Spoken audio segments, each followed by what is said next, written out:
동팔고등학교 1학년 24학년도 2학기 중간고사 20번 국어 지문이 킬러 문항이라고 해서 학생들이 굉장히 많이 어려워한 걸로 알고 있습니다. 그래서 이 문제에 대한 이야기를 좀 해볼게요. 풀이 영상이 아니고요. 이 문제에 대한 이야기를 좀 해볼까 해요. 자, 20번 보면 마문단을 참고해서 보기를 창작했다고 합시다. 마문단이 뭐였냐면 니묘마학원을 이라는 작품이에요. 이 작품을 참고해서 여기 나와 있는 보기 제목은 하늘나라 우리님이네요. 그럼 봐봐. 일반적으로 제목이 이렇게 나오는 경우 하늘나라 우리님이라고 말하면 님을 뭐라고 생각하게 만드는 거냐면 님이 죽었구나, 그치? 이 세상 사람이 아니라 저 세상 사람이구나 라는 일종의 근거를 주는 시어겠죠. 그리고 봤을 때 님이 온다 했기 때문에 저녁밥을 일찍 지어 먹고 중문 나가 대문 나가 지방 위에 치달아 앉아 이수로 가액하고 오는가 가는가 건너선을 바라보고 검은색 흰색이 섞여 있는 게 서 있거늘 아 저게 님이로구나 라고 생각하고 버선을 벗어서 품에 품고 신 벗어 손에 쥐고 곰비 님비 님비 곰비 천방지방 지방 천방 젖은데 마른데 가리지 않고 월홍중창 건너가 정옛말 하려고 곁눈을 살펴봤더니 흘낏봤더니 상년이 작년을 말하거든요. 지난해 7월 4일 날 껍질을 벗기로 했던 주추리 쌈대가 잘도 날 속였구나. 다행이구나. 밤이었기에 망정이지 낮이었으면 남들 웃길 뻔했구나 라고 이야기하는 내용이에요. 됐죠?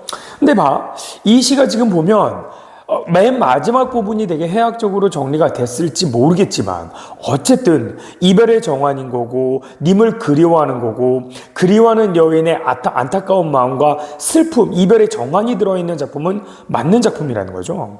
그랬을 때 이 작품을 하늘나라 우리님으로 이 마문단을 참고해서 보기시를 참고했을 때 고려한 점으로 적절하지 않은 걸 골라달라고 했어요. 봐요. 하늘은 매섭고 흰눈이 가득한 날. 어쨌든 흰눈이라는 말을 통해서 겨울이구나 라는 걸 알 수가 있겠네요. 그리고 하늘이 매섭다고 했으니까 부정적인 시어가 되겠죠. 사랑하는 님을 찾으러 천상까지 올라가야 된대요. 그럼 사랑하는 님이 죽었구나 라는 걸 여기서 다시 한번 깨닫게 됩니다. 제목도 그렇고요. 신버섯 손에 쥐고 버선버섯 품에 품고 금비님비님비 곰비님비님비 곰비 천방지방 지방 전방 한 번도 쉬지 않고 허위허위 올라가니 버선버선 바릴랑은 쓰리지 않은데 님 그리는 온 가슴만 산뜩산뜩 하더라 요렇게 얘기했단 말이에요. 됐죠? 그랬을 때 적절하지 않은 걸 골라달라고 그랬어. 1번을 잠깐 볼까요? 봅시다. 애상적 분위기를 조성하기 위해 마에 드러난 화자의 착각을 생략해야겠군. 그쵸? 지금 보기에서는 생략 장면이 없습니다. 네, 좋네요. 괜찮습니다. 마에서 사용된 음성상징어를 활용하여 화자의 행동을 역동적으로 표현해야겠다. 오케이. 마에서는 사용하지 않았던 산뜩산뜩이나 허위허위 같은 음성상징어를 사용해서 화자의 행동을 역동적으로 표현했다. 맞습니다. 마에서 사용한 음성상징어도 사용해서 역동적으로 드러났죠. 미안합니다. 그리고 화자의 내면이 잘 드러나도록 마에서 사용되지 않은 음성상징어 허위허위 산뜩산뜩 사용했다. 맞습니다. 어쨌든 중요한 건 1, 2, 3번은 우리 모두 1, 2, 3번은 정답이 아닌 건 알겠어요. 근데 문제는 4번이냐 5번이냐가 지금 문제가 되고 있죠. 그렇죠? 자, 일단 학교에서는 몇 번으로 잡아줬냐면 학교에서는 4번이 정답이다 라고 말하고 5번은 맞는 말이라고 하는데 과연 그게 맞는 걸까요? 한번 좀 볼까요? 갑시다. 4번 님의 단순한 부재였죠. 그러니까 님이 온다고 했잖아. 그럼 님은 죽은 건 아니고 님이 온다고 했기 때문에 님은 단순 부재였던 거죠. 근데 그걸 죽음으로 바꿨네요. 여기까지 이해됩니다. 그래서 마에서 드러난 화자의 외로움과 슬픔이 더욱 강조된다. 그렇겠죠? 왜 그러냐면 마에서는 님이 온다 했던 존재였으니 만날 가능성이 있었어요. 그런데 지금 죽음으로 바꿔버린다면 마에 드러난 화자의 외로움과 슬픔 더 이상 만날 수 없는, 그죠? 그러니까 만날 수 없는 절망적인 상황이 되니까 외로움과 슬픔이 더욱 강조된다라는 말은 말이 됩니다. 됐죠? 그 다음 5번 님을 만나고자 하는 화자의 절박한 심정을 좀 더 강조하기 위해 마의 시간적 배경보다는 계절적 배경을 활용하는 것이 좋겠고요. 자, 이게 지금 문제가 되는데 잘 보세요. 문제를 이렇게 쓰면 마의 시간적 배경보다는 계절적 배경을 활용했다는 거야. 그러면 이게 마의 시간적 배경을 사용하지 않고 마에는 드러나지 않은 계절적 배경을 활용했다. 이렇게 해석이 되나요? 이게 해석이 어떻게 되냐면 마에 나오는 시간적 배경도 있고 계절적 배경이 있으나 마의 시간적 배경을 사용하기보다는 마에 나타나는 계절적 배경을 활용한다. 이렇게 해석하는 게 더 일리가 있지 않냐 이거예요. 만약에 전자로 해석을 하든 후자로 해석하든 이 문장 자체는 지금 현재 완벽하게 중의적인 문장이 돼요.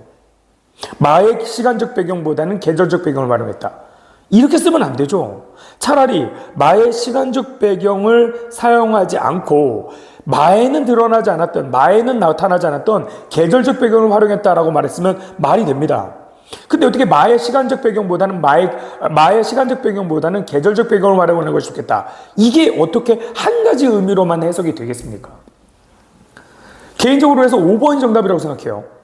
됐죠? 그럼 선생님이 보기를 보면 안다. 보기에 계절 배경이 없지 않냐. 그러니까 아이들이 그게 틀렸다고 생각하게 될 거 아닙니까? 상년이라는 말이 지난해라는 걸 알고 있는 애들은 지난해 7월이라는 말, 요 말이 계절을 나타내는 말이 아니구나라는 걸 알고 있다는 거잖아요.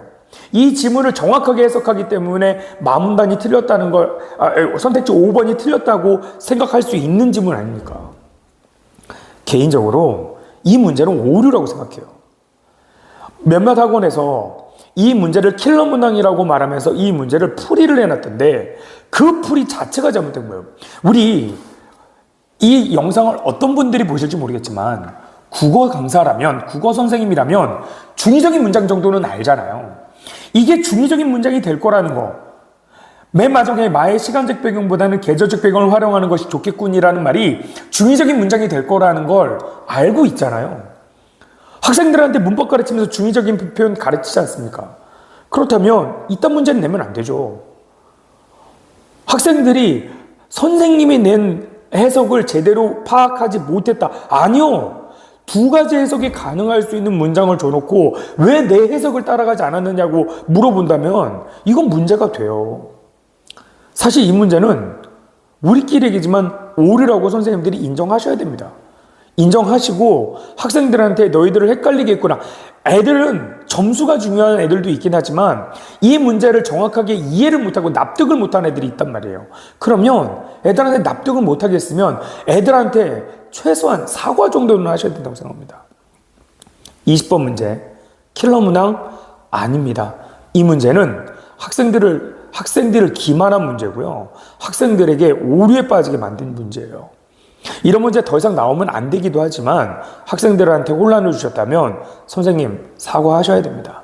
그리고 이 말도 안 되는 문제를 해석한, 이 말도 안 되는 문제의 정답이 4번이라고 해석한 몇몇 학원의 강사들도 인정하시고 내가 답을 잘못 따랐다, 문제 자체가 오류였다라고 인정하셔야 되지 않을까, 나는 그렇게 생각합니다. 지금까지 퍼펙트학원 국력이었습니다.